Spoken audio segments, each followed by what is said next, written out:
ओमकार कपूर जी है, जिन्होंने फिल्म में लीड रोल किया है। सुदेश कनौजिया जी है, फिल्म के डायरेक्टर हैं। आदित्य वर्मा जी फिल्म के प्रोड्यूसर हैं। मेरा नाम इकबाल मुमताज। सबसे पहली बार जब मैंने ये कहानी सुनी तो जैसे आप कहें कि आपको गूज़बम्प्स हुए, मुझे भी पढ़ के और सुन के हुए थे, क्योंकि मैं बिलीव नहीं कर पा रहा था कि ये हमारे समाज में इतना बड़ा प्रॉब्लम है। इसके बारे में ना तो अभी तक कोई ऐसी किताब लिखी गई है, ना कोई फिल्म बनी है इस पर। तो हमें लगा कि ये कहानी ऑडियंस तक पहुंचनी चाहिए किसी भी मीडियम के थ्रू, भले ही वो फिल्म हो या वेब सीरीज हो। और इसीलिए लगता है मुझे कि डायरेक्टर और प्रोड्यूसर ने सोचा कि ये कहानी हम कहें।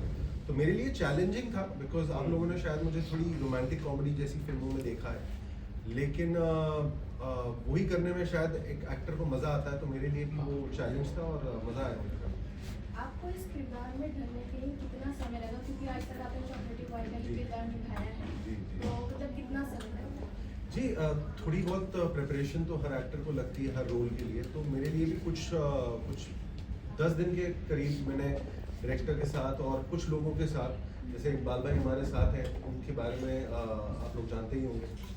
लेकिन कई बार ज़िंदगी आपको इस तरह इस मोड़ पर लाकर रख देती है जहां आपको कुछ और चुनना पड़ता है।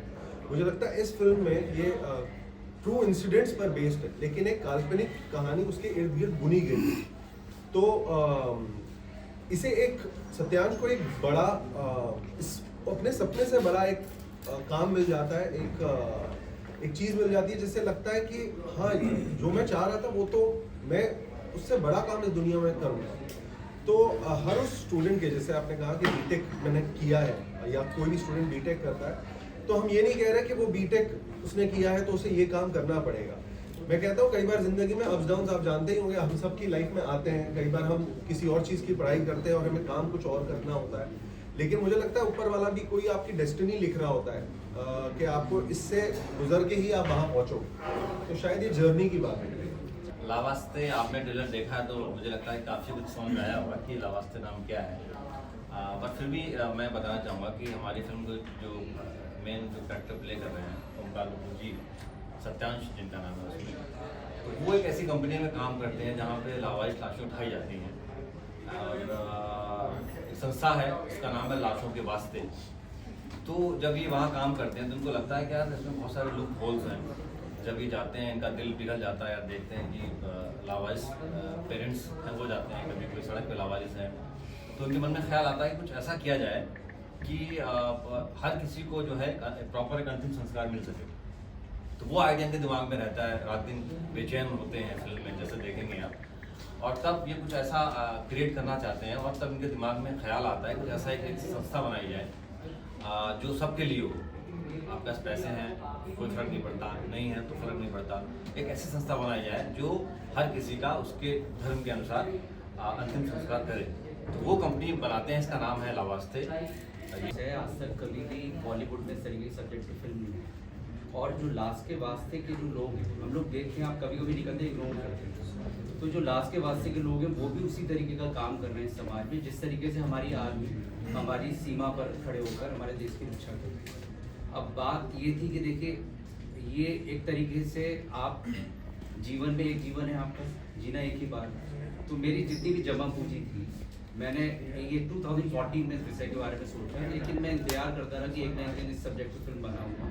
पूरा कॉन्सेप्ट तैयार था, फिर हमारी टीम मिली और 2023 में और 26 मई को ये फिल्म आपके सिनेमाघर में रिलीज हुई। और ये सब्जेक्ट ऐसा है कि इसमें सिर्फ आप ही लोग हैं, क्योंकि देखिए अगर मैं कमर्शियल फिल्म बनाता तो मैं उसको यूज़ करता, मुझे कुछ बॉक्स ऑफिस में कलेक्शन होता। आप भी जानते हैं इस तरह की फिल्म इतनी जल्दी लोगों तक नहीं पहुंच सकती, तो उसका माध्यम सिर्फ आप ही लोग हैं।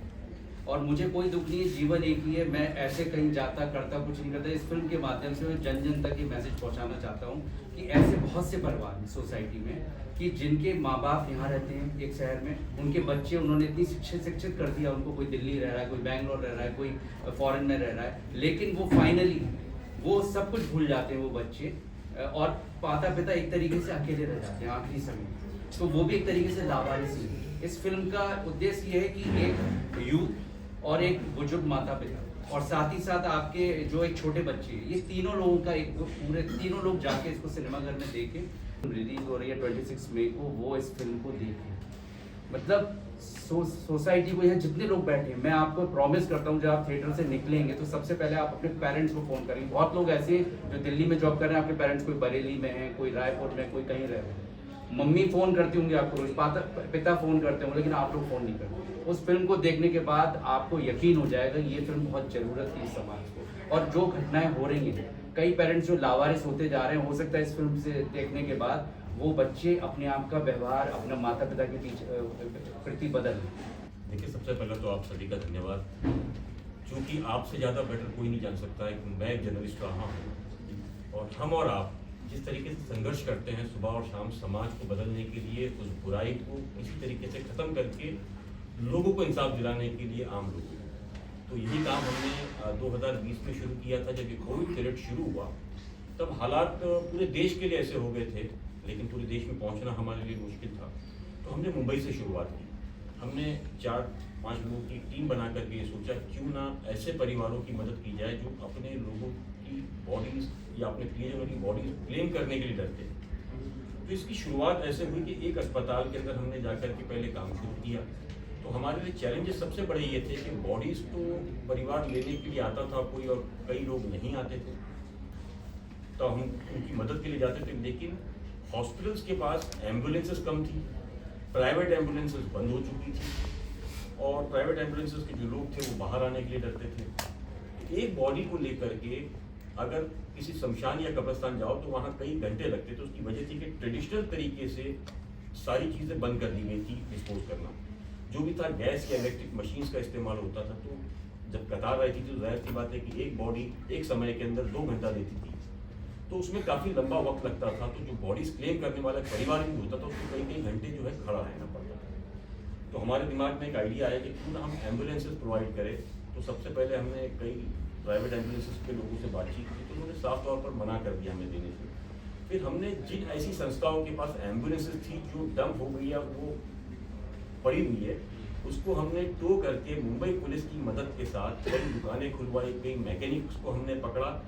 वो इस तरह की 8 एम्बुलेंसेस हमने पहले शुरू की और फ्री सर्विस हमने देना शुरू की, चाहे वो पेशेंट्स के लिए हो, बॉडी के लिए हो। तब हमें रियलाइज़ हुआ, शुरुआत में तो हम दूसरी बॉडीज़ का काम कर रहे थे, लेकिन जब अस्पताल में हम जाते थे तो कई बॉडीज़ पड़ी हुई होती। तो हमने सोचा कि ये बॉडीज़ किसकी है। हमने हॉस्पिटल से बात की तो उसने कहा कि भाई ऐसी कई बॉडीज़ है जिसकी फैमिलीज आने के लिए डर रही है। उनको ये डर है कि अगर हम आएंगे तो हो सकता है हम भी कुछ दिनों में मर जाएं।